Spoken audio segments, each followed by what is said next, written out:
Quantumsanity.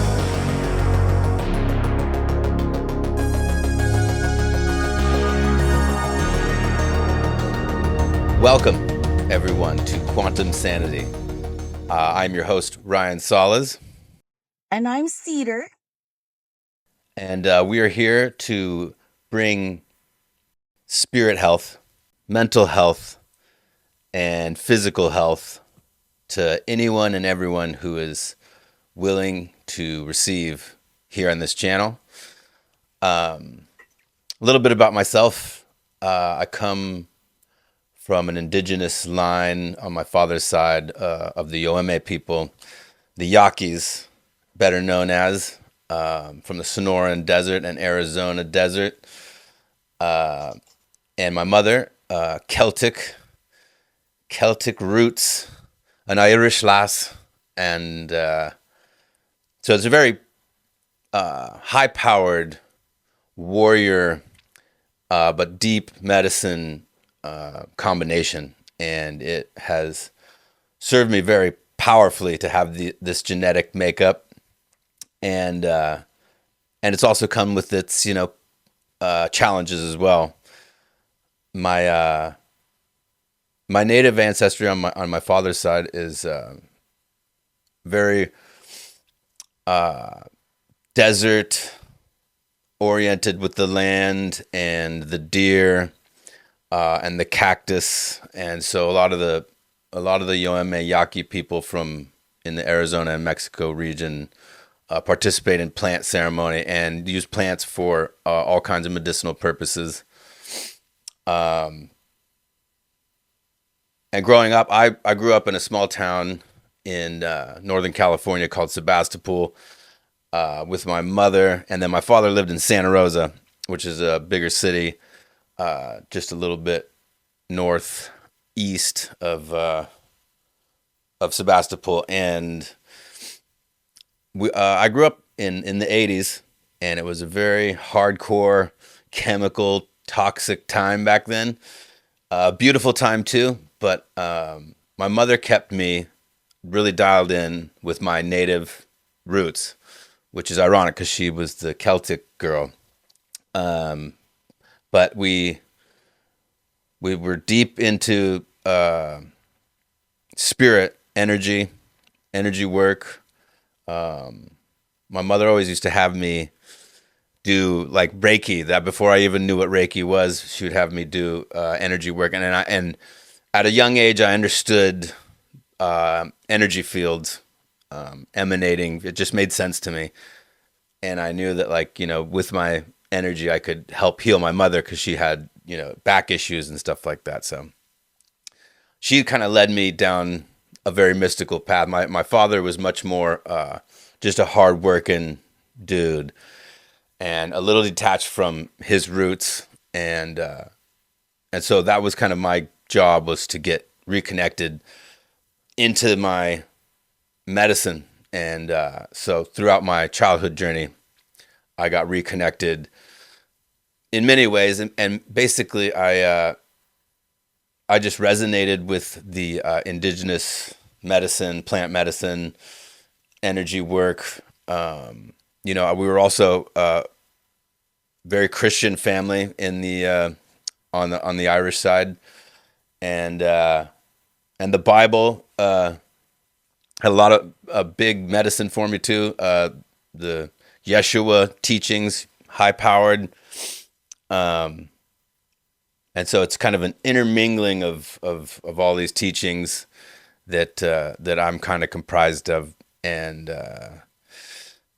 but as I got older, I connected more with the natives here locally, and a good friend of mine who is of the Odawa people from the Michigan area, and we just kept clicking into these medicine realms, seeking out medicine teachers, and learning sweats, learning song, learning plant medicine. And we grew up in an area where there was a lot of cannabis growth, and so we were always in that. So working with the plants, working with the medicine, and then working around native traditions and of all different kinds. It's kind of a hotbed of different natives in this area, just flocked to this northern part of California.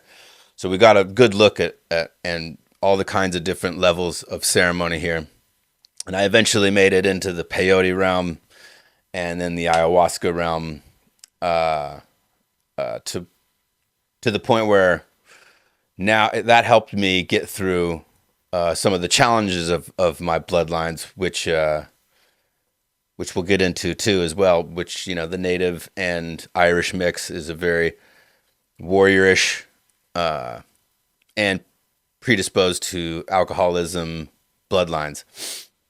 So the plant medicine stuff got me into that, or away from that, and I was able to navigate through some very rough times with a lot of these ancient traditions, and I find myself now all focused on health and healing for warriors and all people, but especially people that had to go through a lot of the things that I went through, which is a lot of battling demons from within, battling demons from without, and living to tell the tale. And there is a healthy way to get out of this, and we are here on Quantum Sanity to help people do that, because I know that the world is in a very tumultuous era, but it's in a very beautiful era, and we are doing our best to raise that vibration.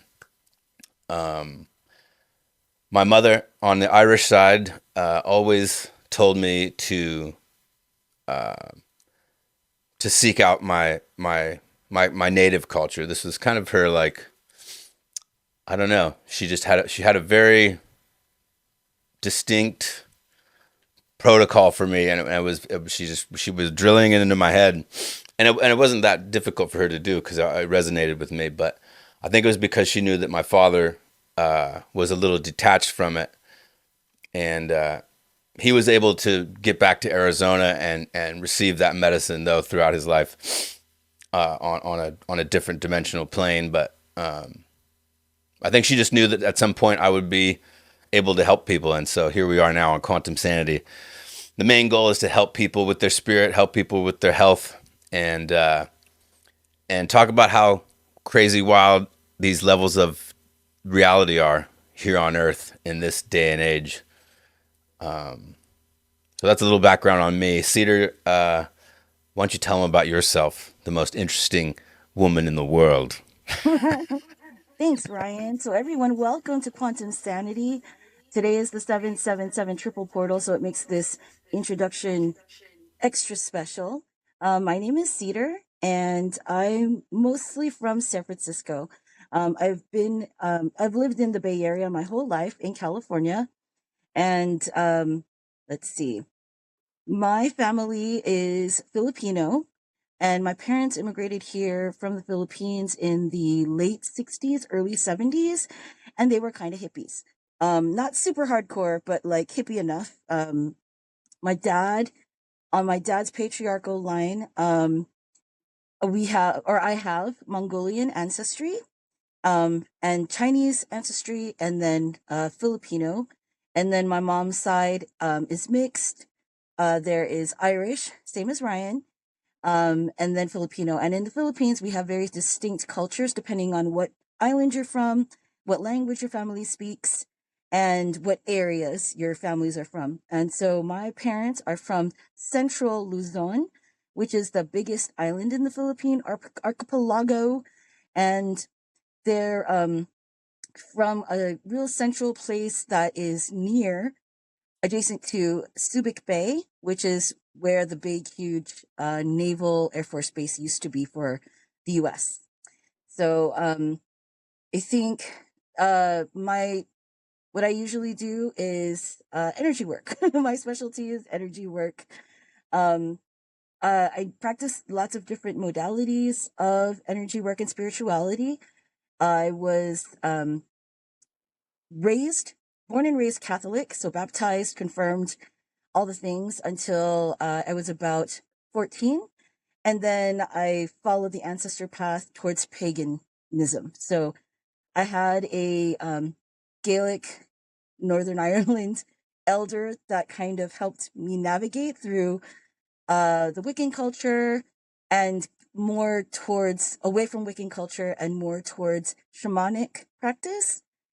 She herself was a very powerful Northern Ireland shamanic practitioner in the ancient Gaelic ways. And then I kind of just went forward and learned and met different other elders in other spiritual practices until I kind of discerned my own. We call them being a hedge witch. And that's pretty much it for me. So let's go on into more of our introduction.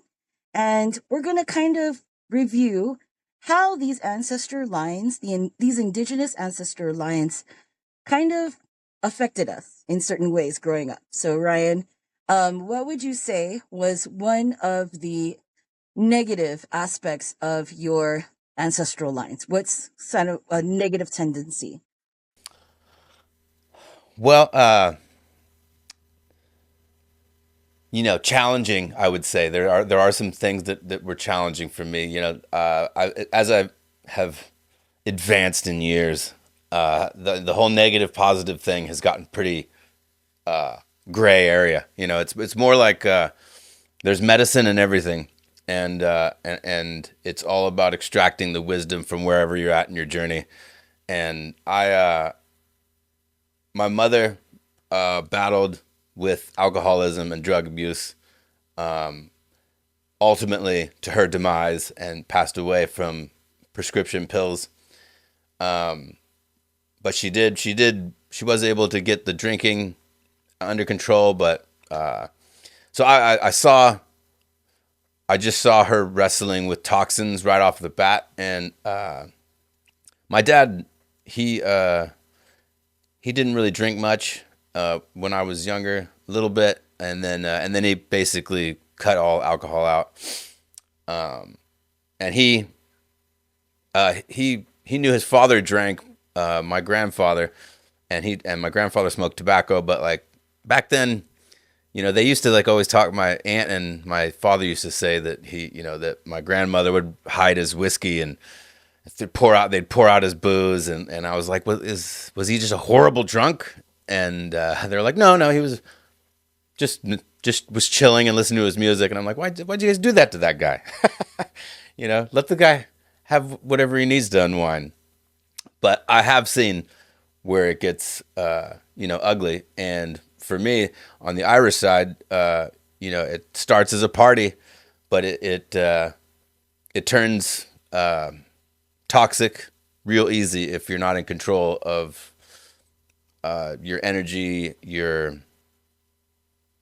the thoughts and the predicaments that you find yourself in. So and in the 80s, it was like, drinking 40s was the thing to do right out the gate. So we were drinking 40s really young, listening to hardcore rap music. I eventually got into rap, became a rapper. So it was like the culture of that whole zone, and there was a lot of gang activity. A lot of my friends were involved in gang activity and just violence. Like it was just a time period where alcohol fueled brawling was just the way the streets were. And I really look at it like humanity was in a development stage, and that we were just in this. I don't know. It was the fruits of the '80s, where like we had so seemingly much, like the microwave and and the 40 ounce of liquor. These things were amazing, and rap music and loud music and gangs was like it was a tribal thing. So it was like it was activating us in these very passionate ways, and we were drinking and squabbing, and a lot of people went to prison, a lot of people lost their lives, and eventually, like you know, my main medicine has always been clown joy medicine. So I've just always been a clown until like later on down the road, medicine people told me like that was my medicine. Uh, my medicine is being a clown, a sacred clown, So sacred, contrary medicine, unsacred. like they call it also contrary medicine and Yeah. Sometimes yoga. Yep. Yeah, but I was specifically called a dark clown. That's nice. Yeah, a dark. Yeah, and it's funny because I think about that a lot. I was told that by a very powerful medicine brother, uncle, dear friend, Uncle Standing Bear, and it was pretty heavy because it made a lot of sense. I grew up in a time where these were dark times. It was dark times, and I would like to make light of these dark times. And I drinking alcohol and substance abuse was just kind of part of the territory. It was almost like let's see. It was like riding a horse. It was like let's see how far we could push this horse, and the horse being my body and spirit, and then it was just a bunch of us doing that. So we were running into each other like wrecking balls out there in the streets, and lots of just dark violence and highly saturated toxic lifestyle. So like that was can be challenging for anyone to navigate, but with like the power of my bloodlines, like it was very enthusiastic all the time, but it was I had this deep spiritual sense that I needed to get away from it, and it was like a genetic spirit sense that I needed. It's they call it spirits to drink for a reason, because it would just take you over, and depending on how effed up you were at the time, like things could get really out of hand. Things could get real like life altering bad, and I watched it happen several times with a lot of people, including me. Like lot of different things happened to me that took a lot of healing, and I've hurt a lot of people, and I've been hurt, and during those time periods, it was just like being a pinball of energy and emotion in a tornado of energy of alcohol and drugs, and luckily I was always anchored to spirit, and I kept, every time I get beat down, I would get anchor back into spirit, and I'd walk closer to the medicine people, and like get closer to the road, as the natives would say, that red road. And it's just and everyone has their own journey, and I would never suggest mine, and I'm lucky to be here talking to you guys today. But it was a deep calling within that I needed to navigate myself out of that. Just my ancestral energy was I couldn't continue this cycle. There's too many Irish people and too many natives falling victim to drugs and alcohol and violence. So I made it out. We'll go deeper into stories later of that whole transition in later episodes, but by being anchored to spirit and health and earth and the elements and good community, I was able to pull myself out. And so I want to pull anyone else out who's suffering from that same predicament. And so we can get past that and evolve past that so we can elevate to a whole new realm, so we don't have to repeat any of that anymore. So that sums up my wrestling match with the negative aspects of the my ancestral lines. How about you, Cedar? So we have a lot of things in common. Actually, I think we're only 1 year apart in age. So, yeah, the '90s and the later '80s were really dark times. It still affects me every day, like what we went through without the I hear you. internet, without cell phones necessarily for a lot of that. We had pagers, but not for a lot of the older years. And so we definitely are the epitome of like Gen X for real. And coming from immigrant parents and growing up in such an immigrant rich community, like everybody was first generation. Everybody in my class, for the most part, we hardly had anyone in any of my elementary school classes that had more than three generations already here. So it was a very unique experience. I didn't even understand that there were people that were here longer than three generations. It was weird to me um, until I actually met my first real native elders, and they were in up in Yosemite, near Yosemite in Sonora County, and they were Miwok. And I had Miwok aunties because I could pass for Miwok, being Oh yeah, for sure. a young Filipino girl. So um, they could see that I was struggling growing up. My mom was a workaholic, and my dad was a horrible alcoholic, and he was also a very horrible narcissist as well. So, kind of like watching my mom deal with that, understanding what a narcissist even was. I just figured that everybody's dad was like that, or every man was a narcissist in some capacity. And then just understanding, like, no, that's bad. Like, no, that's really bad. Um, the predisposition of like that Irish side, it's funny because for me, definitely drinking came from the Irish ancestors for sure. I had a really, really high tolerance to alcohol for um, a long time until like maybe my 30s. And I never really understood why, because Filipinos typically don't. We turn red. It's just really embarrassing. But yeah, my tolerance is pretty high. Um, but uh, the Filipino side was more like destructive stuff, like overworking, workaholism to kind of like escape or distract away from like real serious personal problems at hand. And so it took a long, long time to identify those, understand what they mean. And of course, growing up in the 80s and 90s, these are things that parents don't really talk about, especially to, you know, their younger or to their kids. Like, I don't think we ever talked about that ever. There's no Sesame Street episodes about that. Would have been No. nice.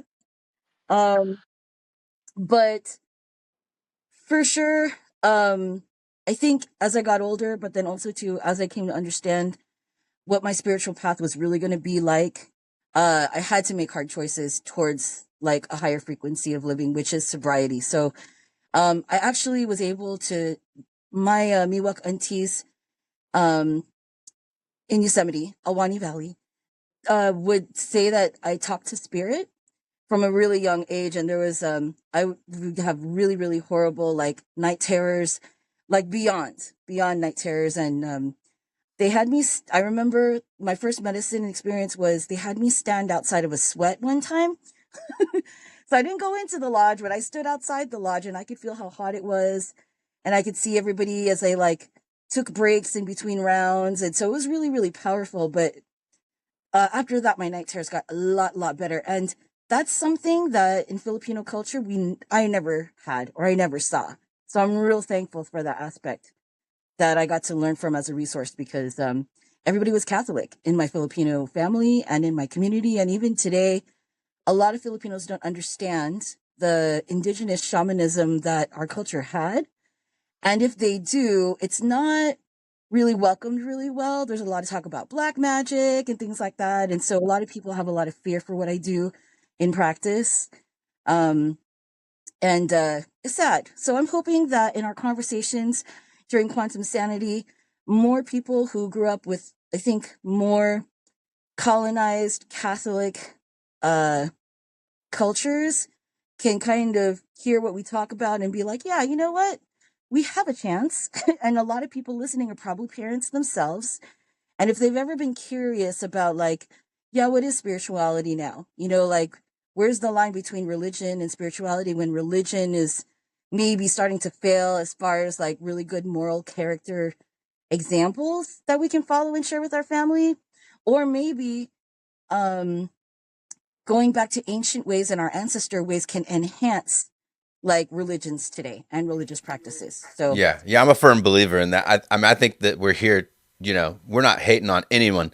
You know, there's medicine in everything, and I think the dogma is a huge human problem, and dogma and control are like the most mega problems with being on Earth with humans today. And I think that as we unlock the quantum reality, we're going to unlock our spirit. Our spirit will come through more, and less judgment and less dogma and control will be needed. Yeah. And the main focus is self care. Self Oh yeah. care, forget is self love first. It's just like being on an airplane. If you don't put the gas mask over yourself first, like your oxygen mask, not gas mask, oxygen mask over your mouth first, like how can you help others? So, Yeah. those are some other aspects that I hope we will be covering in the future. So, um, now that y'all know a little bit more about our ancestral backgrounds and some of the challenges that we've both faced kind of in our younger lives, um, there we do have a really funny, but not really funny, commonality in how our genetics played a part in predispositions for qualifying for certain programs.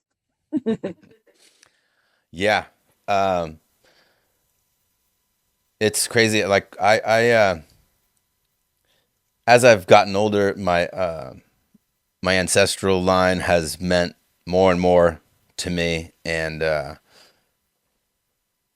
know that, like, my father was all about, our immediate family, but he got caught up in the rat race of the 80s and 90s and 2000, like just work nonstop and come home and feed and repeat. And he ended up getting type 2 diabetes and just, worked himself to death. He was an incredible artist, an incredible spirit, and just the overload of pushing that energy down, that beautiful spirit and art and creativity down.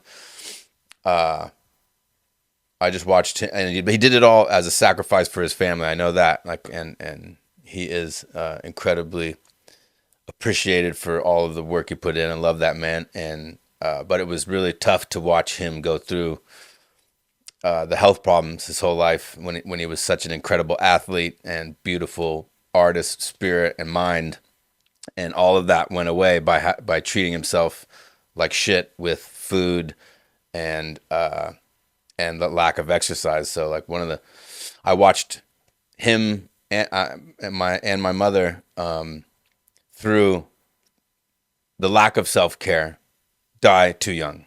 And I was right on that track too. I was but at the same time, I knew, because of both of their untimely deaths. My dad did live to be 75, but honestly, like he could, his parents lived to their 90s, and I just think we lost 20 good years to 40 good years, because his last 20 years they weren't the best years because he was constantly compromised. And I watched that, and and a lot of this comes from just trauma and spiritual issues, like entities, energies that are like haunting our energetic field, old patterns that have been repeated through lifetimes, and it's just each individual soul's kind of duty to either answer the call to break these cycles, or keep repeating them. And I saw that I could have easily had a short lifespan with my behaviors, and after losing my parents, and then losing a lot of things in life, I was able to dial it back in. So at a young age, like watching my parents go, do their separate thing because they were divorced.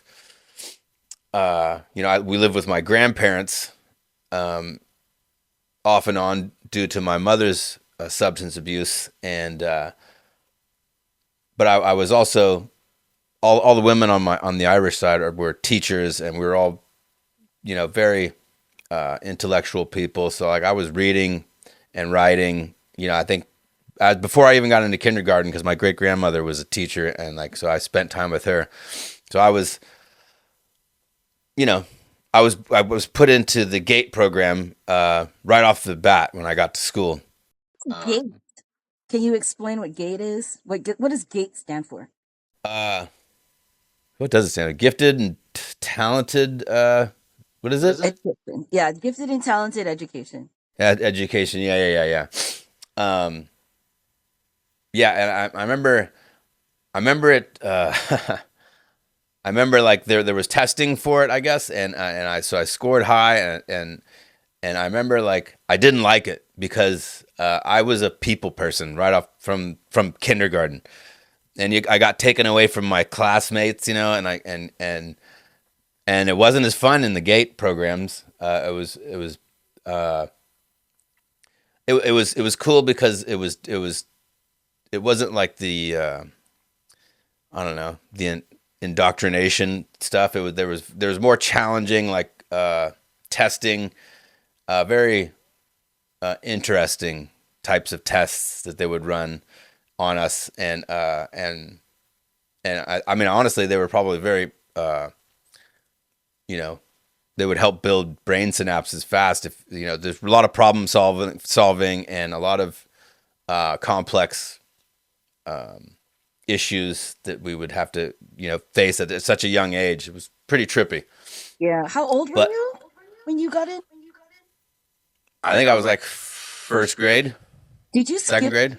Did you go to kindergarten or did you skip kindergarten? I went to kindergarten, but like blew right through it. I was Yeah. it was I mean, I'm not trying to toot my own horn because I give it all to my great grandmother. She instead of playtime, we had school time when I was, this is preschool,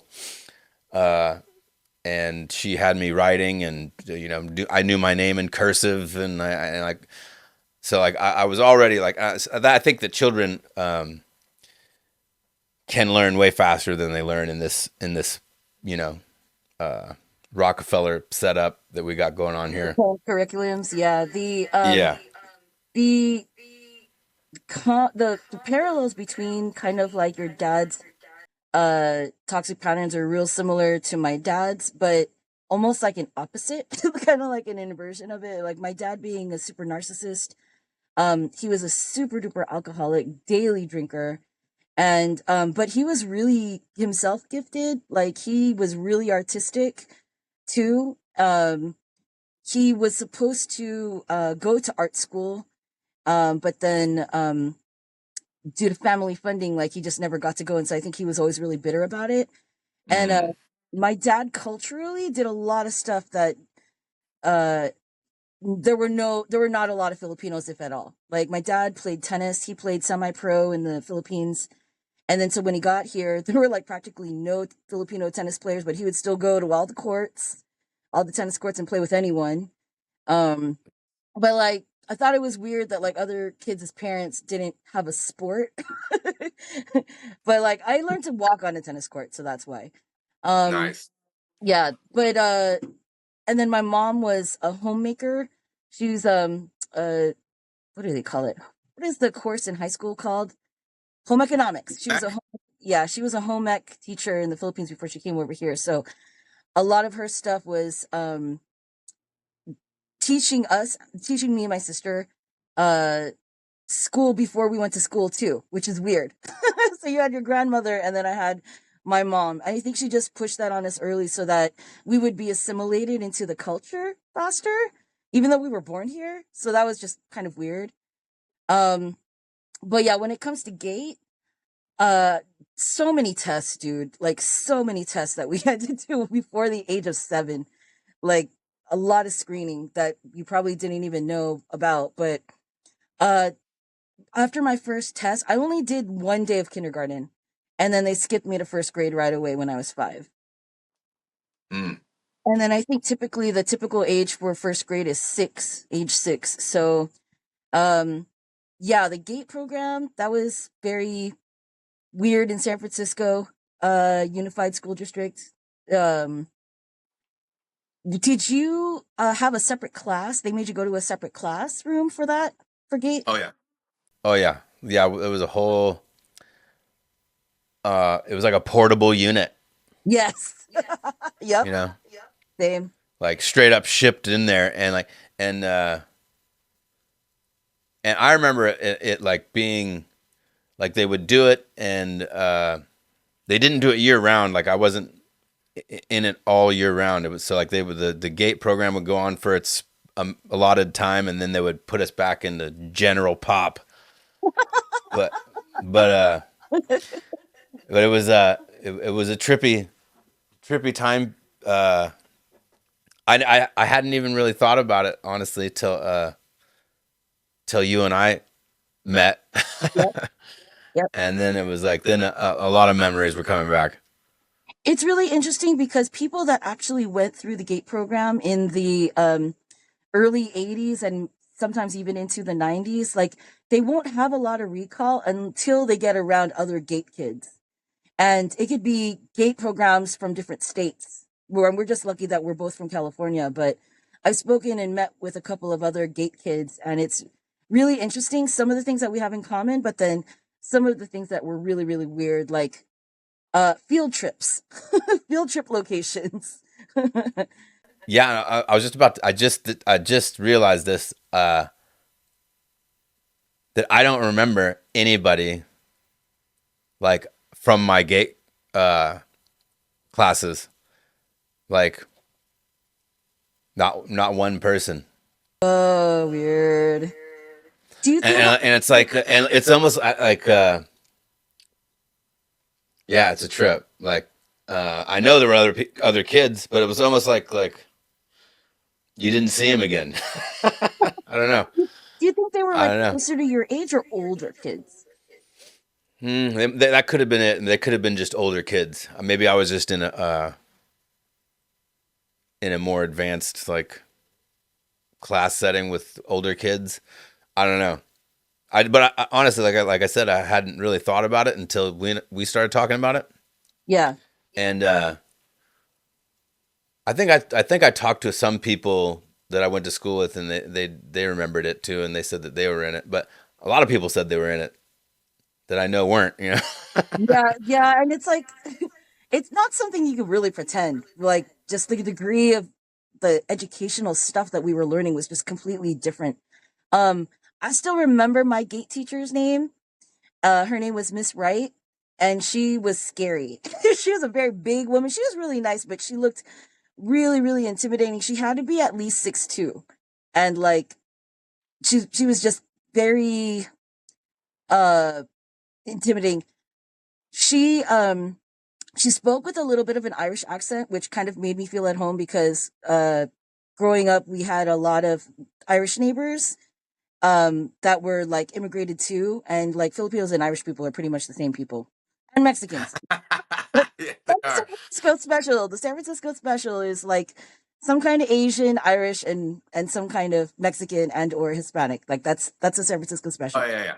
Yeah, but That's I do remember there being like older kids, and so I thought it was weird that we were like all different ages, but we were learning the same stuff. Like we all had the same homework, even though there was like a fourth grader sitting next to like me, where I should have been a kindergartner, but here I was in first grade. And the main subject that was taught to us first was the globe mm, and the countries, which was very, very interesting. yeah. Did you guys have? Do you remember like having like a big old map, like static map that would roll down in front Oh, yeah, of? for sure. Oh yeah, yeah. Yep. And in Yep. these times, there was still the Soviet Union, so Oh yeah. there was like USSR. Yep. I was still the USSR, and so it was like very weird. The I mean, you can think about it, like, dude, we lived in a time before the Berlin Wall went down.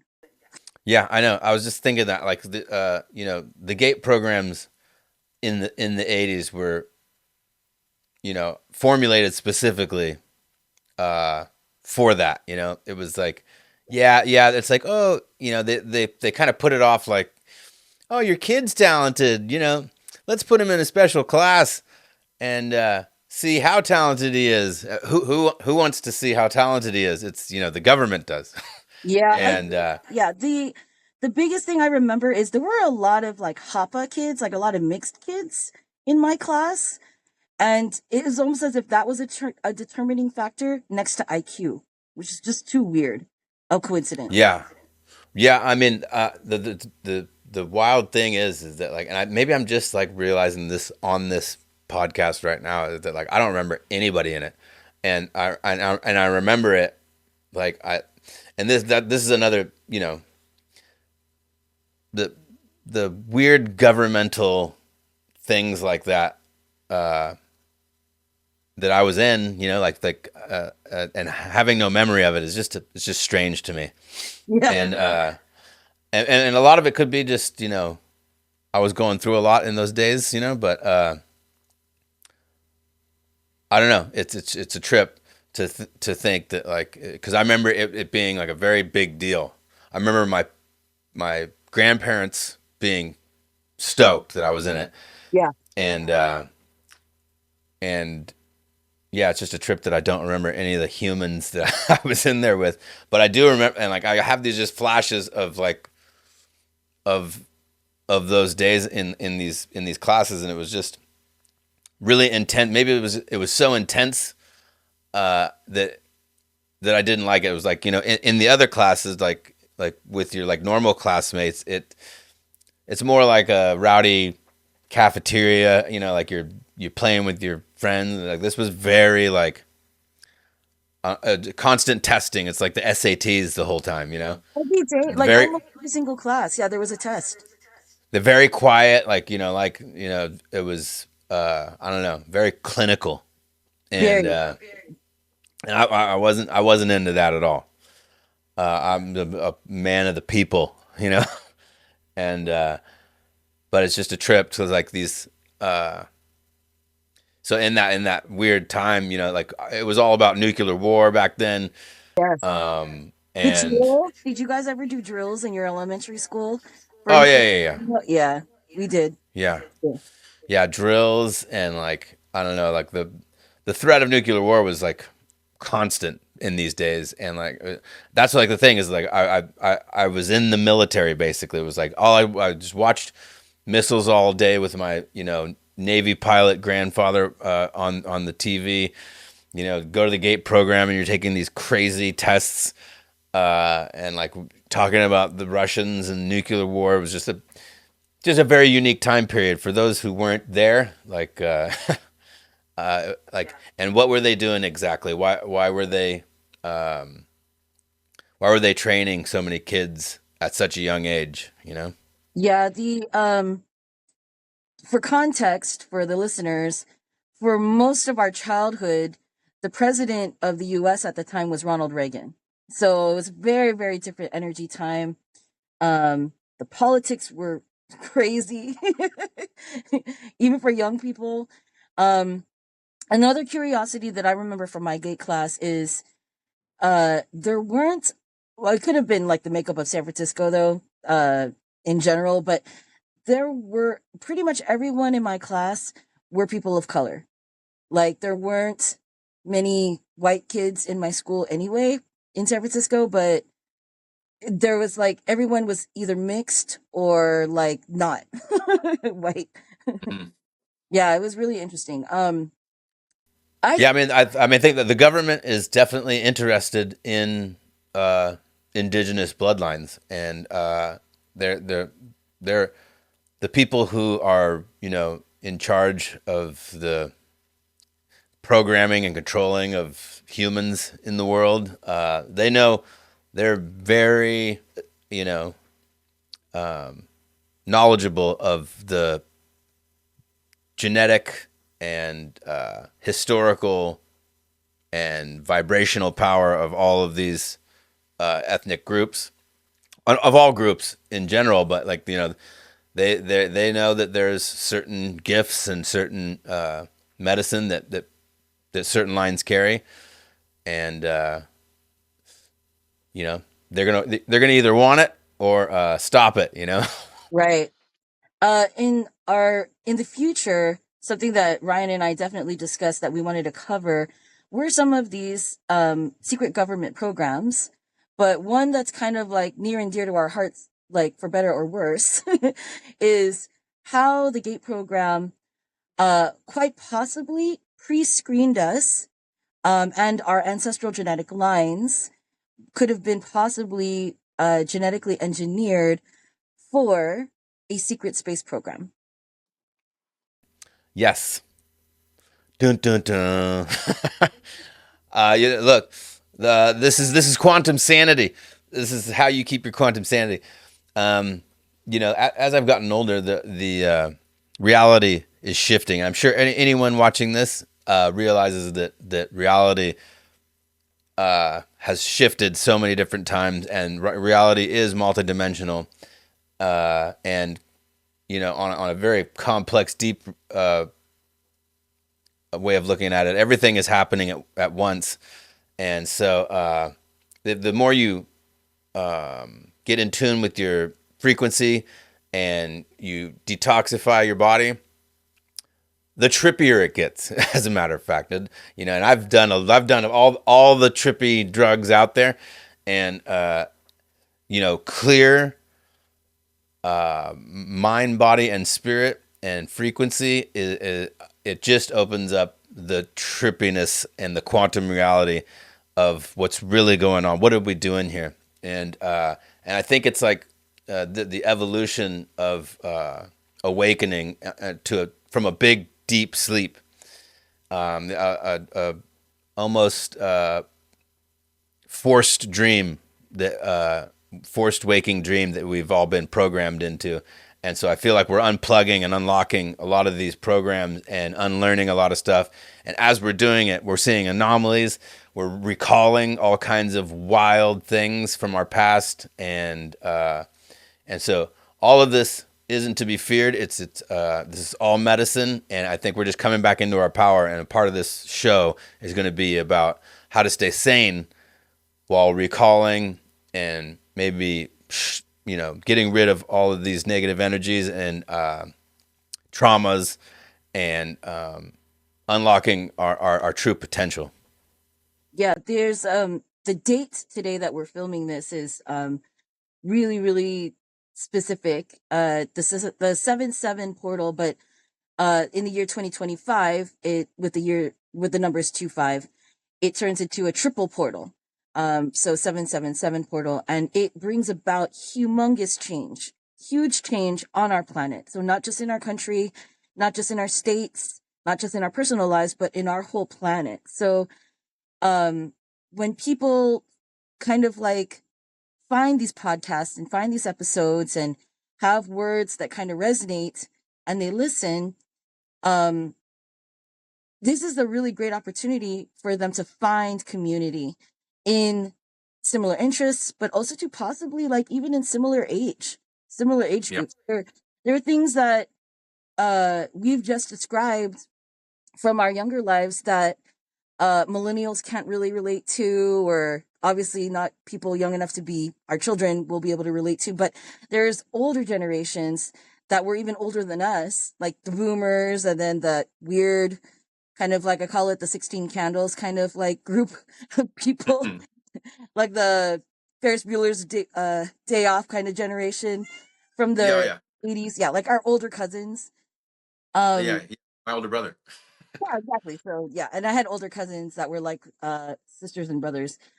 Um, but it's like because unfortunately with the current times that we've just experienced, like the pandemic, a lot of them are leaving this planet and this plane sooner than expected, just like your dad.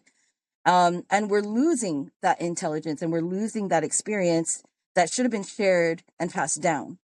And so having a community that resonates with the good stuff, with the health stuff, with the spirituality stuff, ancestral medicine stuff, but then also to even the weird stuff. Yeah, Um, it helps to heal and it helps you to cope with like the dark times that we're currently in and that might possibly come. yeah, yeah. We this being our pilot episode, we're just kind of brushing over a lot of background, and we're kind of scratching the surface of some really juicy, wild stuff, and unlocking all these things is a healing venture. And there's a lot of people out there, even if there are millennials who haven't experienced it. I think it's good for millennials to catch this show because it's going to show you where you're at now through our, because we're your brothers and sisters from that era, and and all of like the people that run things have been planning things for hundreds, thousands of years, and so like it's good to pull a thread through everything and to see where it's going. So like these GATE programs, these governmental programs, and these the way they have followed and maybe exploited certain humans and groups is is a real thing, and it's good to keep your eye on it because now the programming is very different, and because of the amount of technology, they don't have to do you know take kids to special camps and uh, field trips, and they're programming through AI, and they're programming through their array, and so it's like they can get you through video games and pop culture. So it's like we're trying to keep the human soul intact, and the human body healthy, and keep you just vigilant of any compromisation. Right, because regardless of, what you might think about some of the more fantastical things that we might have covered today in our pilot episode, we still have to come back into our bodies in this day and age right now, in these present times. And I think what a lot of people will be able to enjoy from Ryan's experience is like, how can you still be interested in like paranormally, usually under the umbrella of like conspiracy theory, when it's just just different aspects, but like you still have to go and get up for work. You still have Yep. to be a healthy parent if you have children. You Yeah. still have to maybe consider like living in an alternative to what you're currently living in lifestyle, so you can live longer and you can be there to help assist other people or just assist yourself first. um Yeah. and Exactly. that's what I think we're really going to be trying to encourage and inspire in other people. Yeah, and it's not going to get any less trippy as a No. human species. So, and we're watching it happen in real time, and I think the quantum realm and the old paradigm have met the threshold where something gives, and we move to a new earth and a new reality, and however that looks. I think it's just important to be as clear and non-toxified and very in line with all of your passions of your spirit, because being detached and asleep is that's where you lose everything. And so we just want to help people, guide people through the somewhat craziness of awakening, to the mega craziness of awakening, because it gets wild. Yeah, it really does. um But if there's something that we did cover today in this episode, please leave it in the comments below. Which topic or what talking point really, really interested you the most? And then what are you possibly excited to hear us talk about in the future? Yeah, I mean, we've got everything from UFO, UAP experiences, and entities, all the way down to just getting healthy and getting sober, and making Eating it out of better. Yeah, like eating adaptogenic better, mushrooms. Yeah, traveling all over this globe, and working with people from all over the world. And so we got a little bit of everything to just keep your quantum sanity. absolutely. We will be having social media links in the future if you want to follow us at Quantum Sanity. But in the meantime, please feel free to subscribe to Quantum Sanity here on YouTube. And please have all of your alerts on so that you'll know the next time that we will be meeting up again. Yes. Thank you all for joining us. Thank you so much, everyone, and happy 7/7 portal. May all your wishes come true today. Peace. Quantum Sanity.